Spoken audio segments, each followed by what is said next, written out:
নমস্কার, Bengal search YouTube চ্যানেলে আপনাদের সকলকেই স্বাগত জানাই। যদি আপনার কাছে নতুন এসবিআই ক্রেডিট কার্ড বা ডেবিট কার্ড থেকে থাকে, আপনার কাছে এসবিআই এর নতুন এটিএম কার্ড থেকে থাকলে বা ডেবিট কার্ড থেকে থাকলে তার পিন কিভাবে সেট করবেন তা আজকের ভিডিওতে আমরা দেখিয়ে দেব।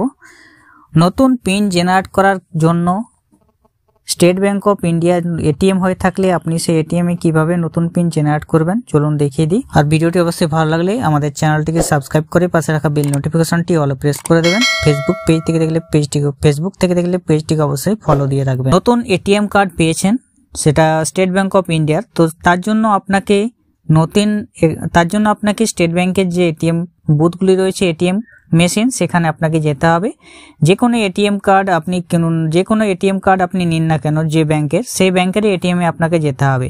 তো তার জন্য আপনি সেখানে গিয়ে আপনার এটিএমটি প্রথমে যে এটিএম আছে সেখানে আপনি প্রবেশ করাবেন। দেখুন এখানে এটিএম এর যে কার্ড ইয়েটি রয়েছে সেখানে আপনি আপনার এটিএম কার্ডটি প্রবেশ করিয়ে দেবেন। প্রবেশ করানোর পর আপনার সামনে স্ক্রিনে কিছুক্ষণ সময় নেবে, কিছুক্ষণ সময়ের পর অনেকগুলো ইনফরমেশন চলে আসবে, যার মধ্যে দেখবেন আপনার এটিএম কার্ডটা রিমুভ করতে বারণ করা হচ্ছে, কারণ এখন রিমুভ করবেন না। এরপরে আপনাকে আপনার ভাষা সিলেক্ট করতে হবে, কোন ভাষাতে আপনি এটিএমটা চালাতে চাইছেন সেই ভাষাটি সিলেক্ট করবেন। তো এখানে আমি ইংলিশ সিলেক্ট করে দিচ্ছি। এরপরে দেখুন ব্যাংকিং, এই ধারে আপনার বাম সাইডে থাকবে set pin option. Set pin অপশনে আপনাকে ক্লিক করতে হবে, ব্যাংকিং এর নিচেই থাকবে। তো আপনার ক্ষেত্রে অন্যান্য কিছু থাকতে পারে, তো আপনি এখানে সেট পিন অপশনে ক্লিক করে নেবেন। এর পরবর্তীকালে যে ফাঁকা বক্সটি আছে সেখানে আপনাকে আপনার অ্যাকাউন্ট বইয়ের নম্বরটি লিখতে হবে, ব্যাংকের যে অ্যাকাউন্ট নম্বর। তার জন্য আপনি এটিএম এর নিচে বাটনগুলি রয়েছে, সেই বাটনের মধ্যে আপনি আপনার অ্যাকাউন্ট নম্বরটি অবশ্যই লিখে দেবেন এবং অ্যাকাউন্ট নম্বরটি অবশ্যই তাড়াতাড়ি লিখবেন, বেশি দেরি করলে অটোমেটিকভাবে টাইম আউট হয়ে যাবে।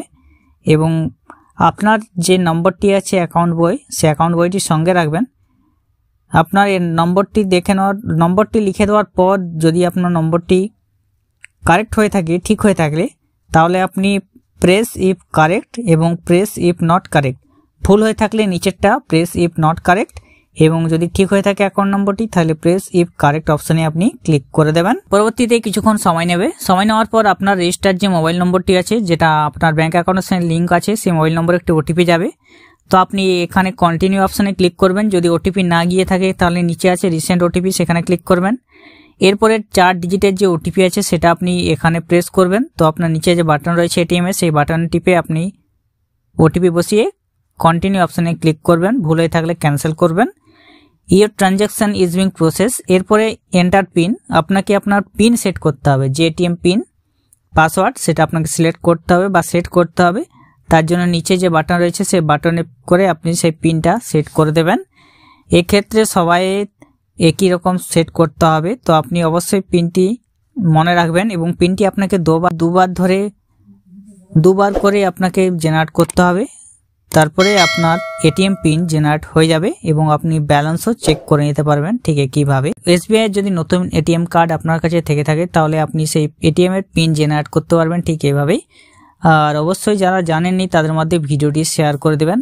আর এরকম ভিডিও আমার চ্যানেলে পাওয়ার জন্য চ্যানেলটাকে সাবস্ক্রাইব করে রাখবেন। ভালো থাকবেন, সুস্থ থাকবেন, নমস্কার।